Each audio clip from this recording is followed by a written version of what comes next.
आप किसे सपोर्ट करेंगे? देखिए मकसूद जी, कौन मुख्यमंत्री बनेगा वो तो जनता तय करेगी। और एक बात साफ है कि जहां जहां भारतीय जनता पार्टी जो झूठ और फरेब की राजनीति करने के लिए जानी जाती है, जहां जहां उसे लगता है कि वो हारने वाली है, वहां वहां एनफोर्समेंट डायरेक्टरेट को भेज देती है। एनफोर्समेंट डायरेक्टरेट को उन्होंने जिस भी राज्य में चुनाव हुए वहां पे नेताओं के ऊपर ये रेड कराते हैं, उनके ऊपर दबाव बनाते हैं, उनके ऊपर कीचड़ उछालते हैं। अगर वो भारतीय जनता पार्टी के दबाव में आ जाएं और भाजपा में शामिल हो जाएं तो फिर कहते हैं कि जी दाग अच्छे हैं। आप अभी बात कर रहे थे कि प्रधानमंत्री जी रोजगार और कानून व्यवस्था की मुद्दे उठा रहे हैं। भाई साहब, उन महामानव को कोई दिल्ली लेके आओ, उन महामानव को दिल्ली लेके आओ और उन्हें यह बताओ कि 5 इंजन की सरकार दिल्ली में है। उन्हें ये कहो 5 इंजन की सरकार दिल्ली में होने के बावजूद आज कानून व्यवस्था का बुरा हाल है। इन्हें चुप कराइए मकसूद जी, मैंने बीच में नहीं बोला था। इनका ये आधे घंटे से बोल रहे हैं, वो बिल्कुल वाकई में रिमार्क्स भी नहीं। पवार साहब को बोलने दीजिए, फिर आप जवाब दीजिएगा ना इस पर। पवार साहब कंटिन्यू प्लीज।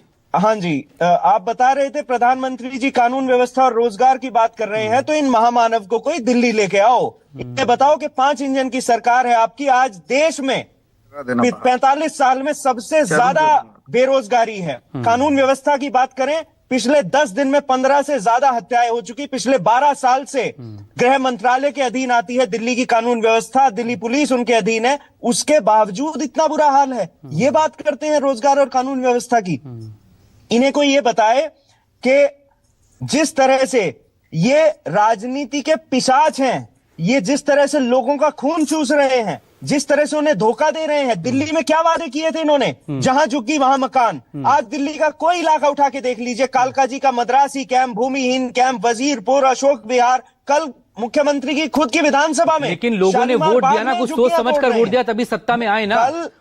पहली बार दिल्ली की सत्ता में सालों बाद वापसी हुई बीजेपी की, कुछ तो सोचकर उन्होंने चुना होगा। मकसूद जी, ये चुनाव चोरी करते हैं, ये वोट चोरी करते हैं। दिल्ली में हमने देखा किस तरह से अरविंद केजरीवाल जी की विधानसभा में 50,000 वोट चोरी किए इन्होंने। पंजाब के मेयर चुनाव पे तो ये कैमरे में चोरी करते पकड़े गए। माननीय सर्वोच्च न्यायालय ने कहा कि they are murderers of democracy. उसी तरह से ये हर चुनाव में, अब बिहार में देख लीजिए 85 लाख वोट कटवा दिए इन्होंने। उत्तर प्रदेश में 3 करोड़ वोट कटवा दिए इन्होंने। और जिस तरह से इन्होंने वादे किए दिल्ली की जनता को, आपके सामने है। इन्होंने महिलाओं को कहा कि क्विक रिस्पांस एसएन सिंह साहब, आपका 30 सेकंड, लेकिन आखिर के अब थोड़ा वाइंड अप करेंगे फिर। 10 सेकंड दे दीजिए। ओके, कंप्लीट करिए पवार साहब। हाँ जी,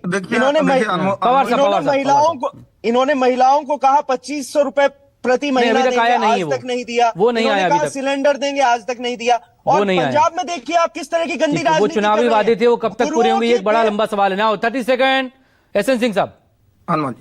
अनमोल जी ने 100 सवाल पूछे। अनमोल जी, उसी दिल्ली की जनता ने 3 बार आपको सराखों पर बैठाने का कार्य किया, लेकिन कोरोना में 2 लोगों की डेथ होती है।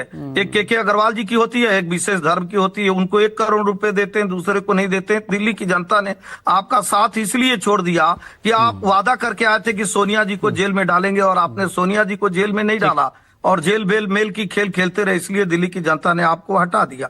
पंजाब में आपने क्या क्या वादा किया था और क्या क्या पूरा किया, सब लोगों ने देखा है। इसलिए मैं कहूंगा जनता पर भरोसा कीजिए। ठीक है, जनता पर भरोसा रखिए। पूरा करेंगे। एहतिशाम उल हक।